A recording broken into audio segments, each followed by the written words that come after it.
Please, Mr. Peeler, let me go. I didn't mean to steal the shoelace. I only stole one. I really needed it because my shoe kept falling off. I kept standing in horse manure. It was everywhere. That was what it was like in the Victorian days. Horse poo all over the streets. I needed to keep my feet clean. I'm not like these hardened criminals. Not like you. What did you steal? A potato. A potato. Well, you deserve everything what's coming to you. What about you? A servant girl. Did you steal? Oh. She stole a rasher of bacon. Oh, God, that's terrible. No wonder you're stuck in here, stealing people's bacon. You know, a lot of these servant girls, well, a lot of the servants in general, I reckon, were chucked in here because their masters didn't like them. Or they liked them too much. Hello? Oh, Mr. Producer. How may I help you? No, I've stopped the acting on the channel. Yes, I'm just talking about paintings. Yes. What do you mean the ratings have gone down since I've started acting? I'll have you know, I got a GCSE in acting and a GCSE in art. What do you mean you've had a look at my GCSE results? How do you get them? You've got my certificates. Oh yes, the A's I mentioned. Yes, well, I figured that the teachers didn't recognise my skills in drama and art, and they accidentally gave me low grades. Yes, well, I think the D that I got for art was D for definitely awesome. Yes, a DA. Yeah, definitely awesome. That's where the A came from. I knew it all made sense. Okay. Yes, I'll be sure to ring you later for more instructions about my channel and the poor ratings. Well, it's all going well anyway. I'm going to talk about the painting story. That'll give us at least 2 thumbs up. Oh, the thumbs downs. Oh, well, the thumbs downs on the channels are really, really high thumbs up that have got really heavy at the top. And the thumbs so heavy, it's gone down. Yes, Mr. Producer, that's exactly what happens. Yes, yes, yes. No more acting. Okay. Bye now. Oh. Okay, I'll just talk about the painting. So, this painting, let's move it back a little bit.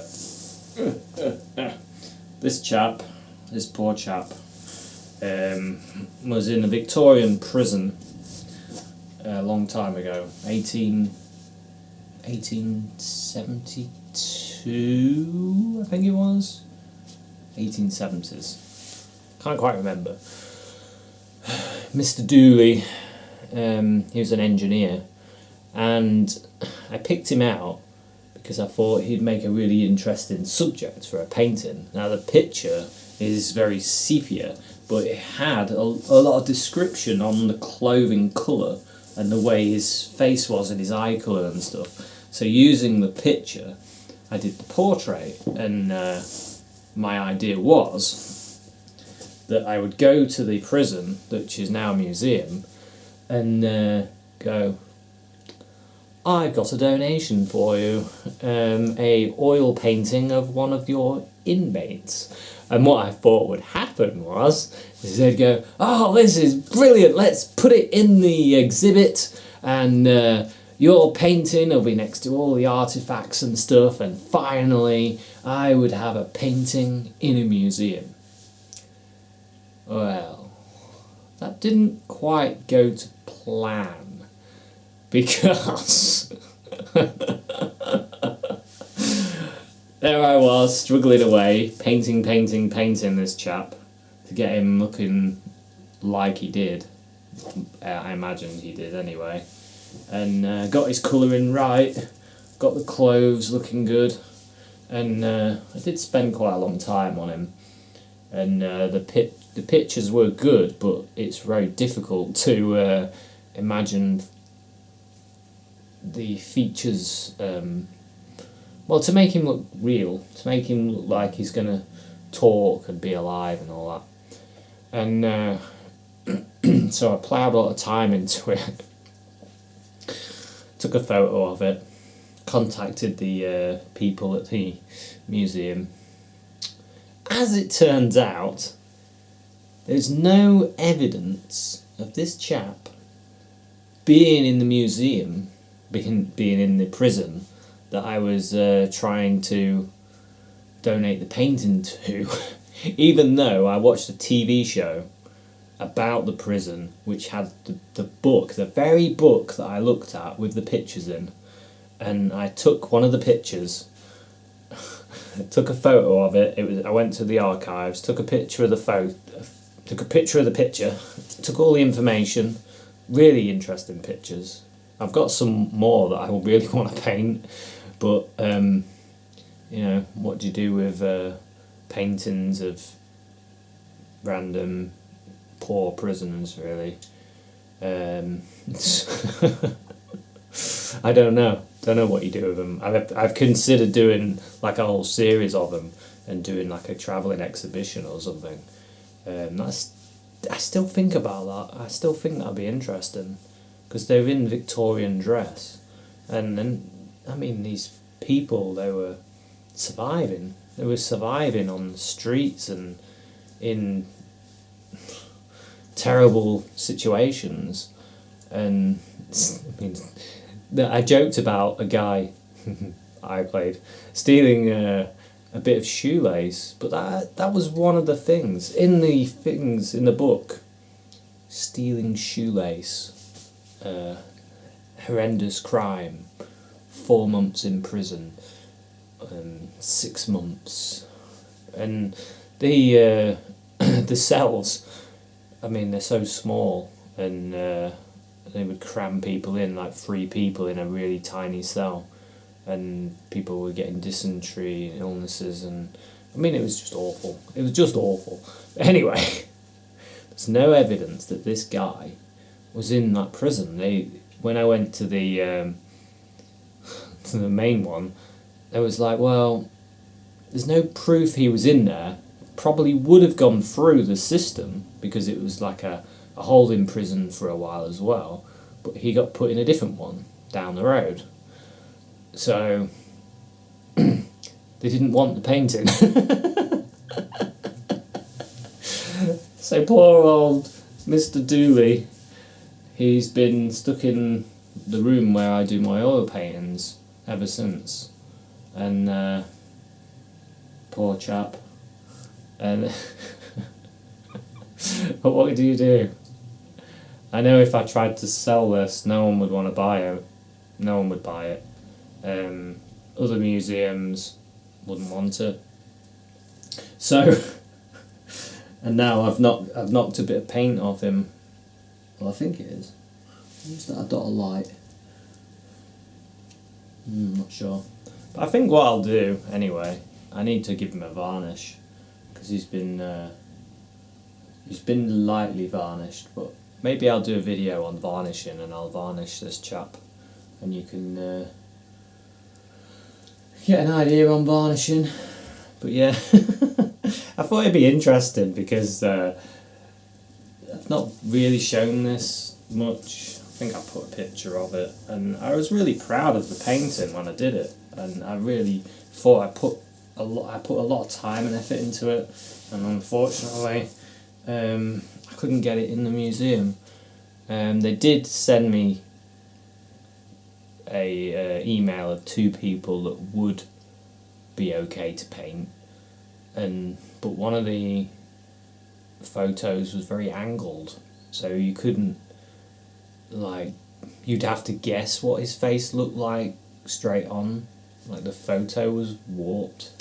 So it's just a real shame, really. It was a real shame, and a learning curve for me, because it's not a good idea to investigate somewhere and paint them thinking you'll get them in on the wall, because you might do your investigations and get it wrong. It's kind of amusing at the same time, and it gave me a lot of drive and passion to do something, to get a portrait done that no one's painted before, and like I said, I was really happy to get it to a level, and I learned a lot putting this together, especially like around the brush strokes on the face. I used I didn't use loads of paint, but I really tried to use a lot of brush strokes. I'll try and show you if I bring it in close. Don't know if you can see and if it's focusing well enough, but there's a lot of really small brush strokes that I tried to give the face dimension by using the brush strokes, and I thought it worked really well. Like I said, I was really happy with it, and the clothing worked well because I was quite minimalist with my brush strokes on the clothes, because this is really about the face, and I wanted the clothes to just look real-ish, at least the tone's real and the colouring being real, and just not overpaint it too much. That's what I find in museums when I look at the master painters. They don't overpaint. They never overpaint. When you look at like a Rembrandt or a Sargent, it's always painted to a point of just not. It's just painted to a point of mastery, really. But anyway, I've got a long way to go till I'm anywhere near as good as those guys. Drop in a couple of the biggest names, but it's something to aspire to.